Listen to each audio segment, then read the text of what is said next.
2025-ci ilin payızındayıq. Havalar soyuyur, amma insanların halı daha da soyuyur. Xəstəlik artır, dərman isə əlçatmaz olur. Apteklərin qarşısında susqun növbələr uzanır, sanki orada dərman deyil, ümid satılır.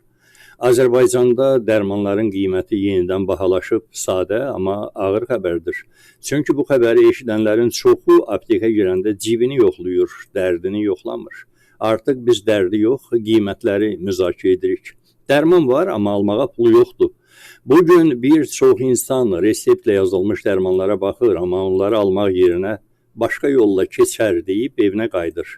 Göz damcısı almaq üçün gərək göz yaşı tökəsən. Qızdırma salan stirop uşaq üçün lüks hədiyyəyə çevrilib.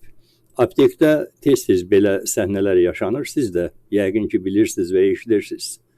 Bu dərmanın qiyməti nə qədərdir? 24 manat. 15 manata olanı yoxdur. Yoxdur, çünki indi dərmanın qiymətini bazar müəyyən edir, xəstənin halı yox. İnsan sağlamlığını qorumaq üçün yox, büdcəyə uyğun gələn dərman axtarır. Kasıb üçün ağrı da bahadır. Pensiyada olan yaşlı bir kişi ayda 3 dərman qəbul etməlidir, amma hər ay yalnız birini ala bilir. Niyə? Çünki pensiyası yalnız ya dərmana ya da çörəyə çatır. Hər ikisini almaq imkanı yoxdursa seçim etməlidir. Ya doyacaq, ya sağ qalacaq. Onkoloji xəstəliklə mübarizə aparan gənc qadın hər kimyaterapiyadan sonra immunitetini artırmaq üçün dərman almalıdır. Amma o dərmanın qiyməti bir ayın kirayə haqqı qədərdir. O zaman seçim edir. Ya müalicə, ya ev. Bu ölkədə artıq dərmanlar bahalı deyil, canlar ucuzlaşıb. Bahalaşmanın səbəbi nədir? Heç nə. Rəsmi açıqlamalar çox zaman beynəlxalq bazarlardakı qiymət artımı, idxal xərcləri, logistika, kurs fərqləri kimi səbəbləri önə çəkir, amma sadə vətəndaşı bu səbəblər yox, nəticələr maraqlandırır. İnsanlar sual verir. Niyə hər şey bahalaşır, amma maaş yerində sayır?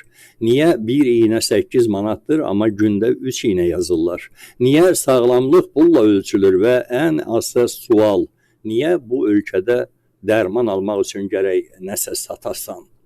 İnsan sağlığı ticarət predmeti deyil.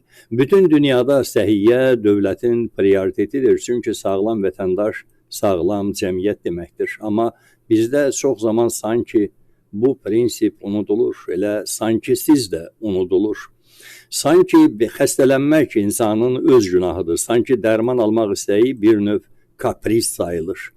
Əgər bir ölkədə bir ana uşağına dərman ala bilmir, bir ata öz müalicəsini yarımçıq qoyur, bir yaşlı nənə aptekə baxıb geri dönürsə, bu artıq təkcə iqtisadi yox, sosial, mənəvi, əxlaqi problemdir. Bu sistemin öz insanına necə yanaşdığını göstərir. Bu, dərmanı qoruyan, amma insanı unudan bir siyasətin nəticəsidir. Bəs ümid varmı? Hər zaman ümid var. Amma ümid təkcə gözləmək deyil, ümid tələb etməkdir. Ədalətli qiymətləri, şəffaf tənzimləmə mexanizmini, yerli istehsalın dəstəklənməsini, kasıblar üçün sosial paketlərin genişləndirilməsini, bunu tələb etmək hər bir vətəndaşın haqqıdır və borcudur. Hər bahalaşan dərman, bahalaşan ağrı deməkdir. Amma bu ölkədə artıq ağrı da pulludur. Nəticə nədir?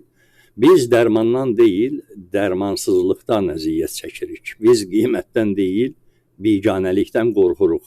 Əgər sistem dəyişməzsə, o zaman bu ölkədə bir həbb ümidə çevriləcək. Amma yalnız pulu olanlar üçün. Əgər dövlət xalqın dərdinə dərman olmaq istəyirsə, ilk növbədə aptek rəflərindəki qiymət etiketlərinə yox, insanların gözlərindəki ümidsizliyə baxmalıdır. Amma dövlət ona çevrilmək istəmir.